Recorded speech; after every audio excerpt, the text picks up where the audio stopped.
Today's brand new episode of Second Breakfast is a Patreon exclusive. We're doing Volume 3 of our Breakfast Buffet series, and in this episode we're discussing a couple brand new movies, Eli Roth's Thanksgiving, Ridley Scott's Napoleon, and Ottessa Moshfegh's Eileen. And then we're jumping back to 1997 to talk about the Spawn movie. That's a bit of a wild card for the discussion. This is a clip of our discussion from the Napoleon segment. Enjoy. Napoleon, the big boy. Setting the table for this one. Obviously, we love Ridley Scott. Going back to Alien, and Maggie doesn't like Blade Runner. Sorry, I hate Blade Runner. I couldn't stay awake in that movie. And I'm not even going to talk about it. That's not why we're here. Gladiator, Alien. Gladiator's one of my favorite movies ever. Mm-hmm. Ridley Scott has transformed more genres than most people have been able to make movies in. And honestly, my favorite Ridley Scotts are period pieces like Gladiator, The Last Duel. Like, those are some fantastic movies. And so I remember when we saw the trailer for this, I was like, okay, Ridley Scott doing a period piece. Looks really well shot. I think this will be okay. I was nervous about Joaquin Phoenix. I think he's a fantastic actor, but I don't think he's the right person to play Napoleon. But we're like, okay. And we saw it. And it was fine. So yeah, the reason I set the table there is because The Last Duel meant so much to us. Was that 2019, 18, one of those? No, it was post-pandemic. Oh, really? Because we were here. Oh, right, yeah, because we saw it with Tristan. I think it was 2021. Yeah, that was the best movie of that year. Mm-hmm. I don't even remember what else came out that year, but that was the best movie of that year. Yeah, we talked about it in the Breckies, I remember. Absolutely incredible. Mm-hmm. And I think the difference between that one and this one, for me, was script. And yeah, this was the worst part. Yeah, it's maybe not a totally fair comparison. Like, this is not a complete movie. In a lot of the promotional discussion and interviews for this movie, there were constant mentions of the 4-hour version of this movie. Yeah, and the version we saw in theaters was, I don't know, 2.5. Yeah, but I think it's 2.5. Still long. It felt so long. But there are constant references to this being 4 hours. Like, it was written for 4 hours. They were excited about the 4-hour version because Apple funded this. So it's no problem to put a 4-hour movie on streaming. Right, You're not competing for theater space. It's whatever. Mm-hmm. Sort of like The Irishman being made by Netflix. Yeah. Same idea. But this felt like an adaptation. Or maybe an abridged work. Because I think in a 4-hour version, you could get more of the breadth of Napoleon's life. That's the biggest challenge, is that this covers, his entire adult life in a way that The Last Duel or Gladiator don't do. And so it's hard because Gladiator, I think, is an original story. And so you can make it however you want to make it work for your movie. And then The Last Duel is based on a true story and on a book, but it's about a relatively short period of time, and the structure of that works so well for a movie, doing the different perspectives. Yeah, it's one period of time 3 times. Right, but this is decades, and it's not only decades of a man's life, it's decades of world history, because he's this key political figure in Western history. Actually, not even Western, because in world history.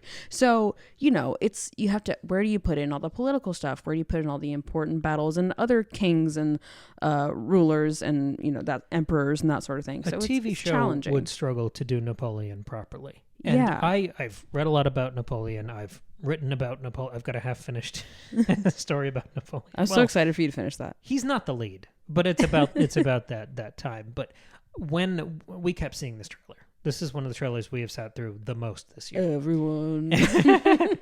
I think the trouble is, and the reason there have been so many directors throughout the history of movies that have struggled to make their big Napoleon movie, Kubrick, of course, is one of those, is because he's an extremely difficult character. You've got the cultural perception of Napoleon as more of a character than a person. Yes. You have the Napoleon complex. Mm-hmm. You have that weird skeeving, he's too short, he's too cloying, but you also have the Alexander the Great sweeping through the world and controlling.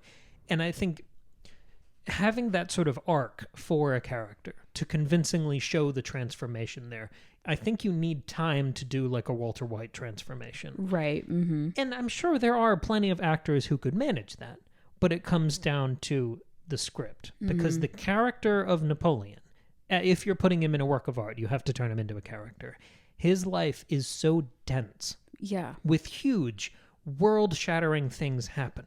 On top of his already like complex psychology that's happening in his character. That even in the world of movies, where things are convenient and narrative and coincidental to align around the protagonist, Napoleon's life feels unbelievable. Yeah. So I think the difficulty in a movie is that you have to, especially a 2.5-hour movie, I think you have to choose a very specific slice. Because if you're going to try to cover the whole life and every angle, every different hat he was wearing, I think it turns out like this. Yeah, I agree. And I felt like I was watching two movies at once here, but it kept like slipping on the train tracks. It kept kind of slipping back into the other set of tracks. Yeah. Because half of the movie is the military campaigns. Yeah.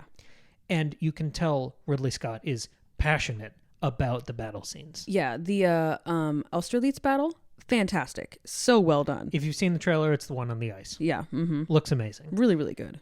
Some of the other ones, like the Toulon, that first one. Yeah. That was cool. all right. Yeah. The one at the Waterloo was not good.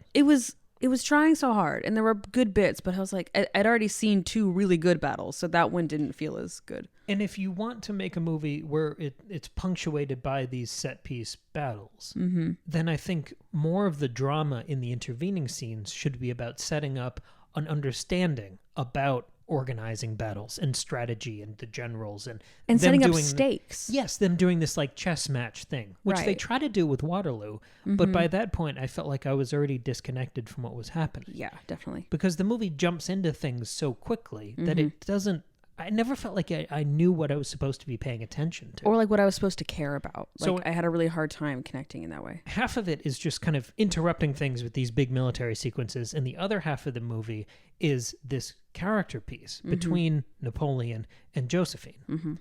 And I felt like if the movie had just been that relationship, which is what it was billed as while it was in production, or if it had just been the military thing, which really honestly wouldn't interest me as much, I think it would have been much stronger. I agree. But doing them both and abridging them both within 2.5 hours, it just didn't really work for me. And there were we've talked about this, there were moments in the movie, especially within that character work, where it almost felt satirical and farcical, like making fun of Napoleon as a person because he was so weird and so like his priorities are all wrong and he's like kind of such a loser, you know? And like those bits were really funny and like interesting and like I really, and like Joaquin Phoenix was playing that really well because he's so good and funny, but it wouldn't quite lean into that, and then it would back off and try to be serious, and I was like, I don't know, I just felt really disjointed and just like out of place. I didn't know where I was supposed to land. If you add up the funny parts, and you could have like a farcical, I think that's maybe the only way it's going to work in a movie because everything is so unbelievable and operatic. Right. I mean, we were saying when we came out, like,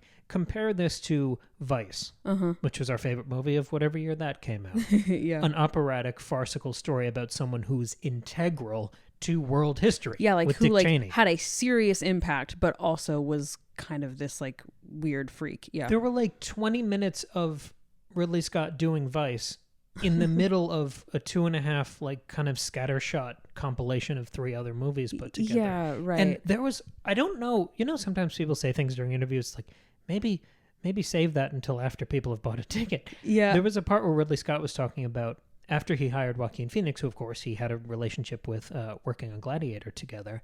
And Joaquin Phoenix comes in, I think right before they're going to start filming, like 10 days before that. And he says, I don't really have like a direction for the character.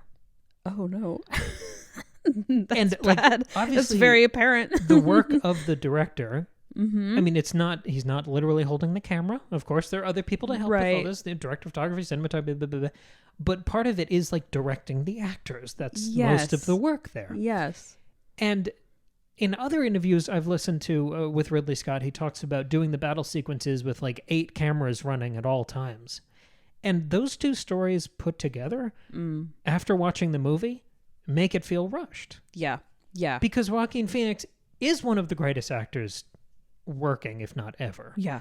And even this year, I think his performance in Beau is Afraid, which we did an episode about, that is one of my favorite performances I've ever seen. Yeah. I was enraptured by that movie. Yeah. And you could tell him and Ari Aster were on exactly the same page. Yes. There was no right. shortage of direction in Beau is Afraid. Yeah. This movie just felt, it was directionless. It just didn't know what it wanted to be or where it was trying to go. And I felt really discombobulated the whole time. Which is unfortunate strange. because there were really good moments. Like I really like the scene where Josephine is like getting dressed and Napoleon comes in and he's like trying to seduce her, but it's like the cringiest, inceliest thing ever. He's like trying to be, it's kind of funny. And she's just like, and you can see like her like weird, she loves him, but she also is disgusted by him. But like, she just kind of goes with it. And like that scene is really funny because he is so cringy and embarrassing. And I'm like, why wasn't it like this the whole time? And whether it's Gladiator or Beau is Afraid or Joker, we know Joaquin Phoenix can do incredibly complex, dynamic, multi-layered, understated characters. We know he can be incredibly funny. Yes.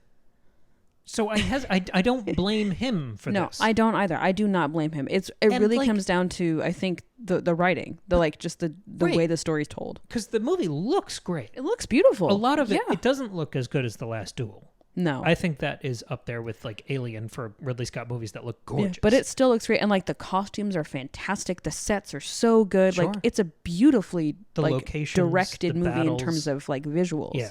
It's just the story wasn't good. And some sort of it was, which is weird because it is a good story, so it's challenging. Yeah, and I was hopeful for this one for the 8 months we had to watch that trailer. I knew it wasn't going to be as good as The Last Duel. I just knew that, but I still was pretty hopeful. And even though this version didn't really work for either of us, I'm still very interested to watch the 4-hour version. Me too. I'm going to do that still because they've alluded to bits of like what that contains that this one didn't. And a lot of it was Josephine. Mm-hmm. So if there's a lot more of that, then I would love that. Yeah. I think that one will feel more fuller, more full, more complete. Yeah. My brain just shattered there. That one will feel more fuller. But yeah, I think it will feel more complete. I think you'll get more of the breath of life and hopefully more balance between these two kind of competing movies. Yeah. Me too. Napoleon. It was interesting. It's a tough thing to do. And to hear the rest of our episode where we talk about Thanksgiving, Spawn, and Eileen, you can subscribe to the Patreon, patreon.com/secondbreakfastpod. For $2 a month, you get one bonus episode like the full version of this one, but you also get exclusive access to our whole back catalog of Patreon episodes where we talk about all kinds of things like 1989 Taylor's version and The Creator and Cyberpunk and Poltergeist and Five Nights at Freddy's and all other sorts of things. So the link to subscribe is in the description of this episode, or again, it's just patreon.com/secondbreakfastpod. Thank you so much to our patrons. You guys are our absolute favorites. We'll see you all on Friday. Bye.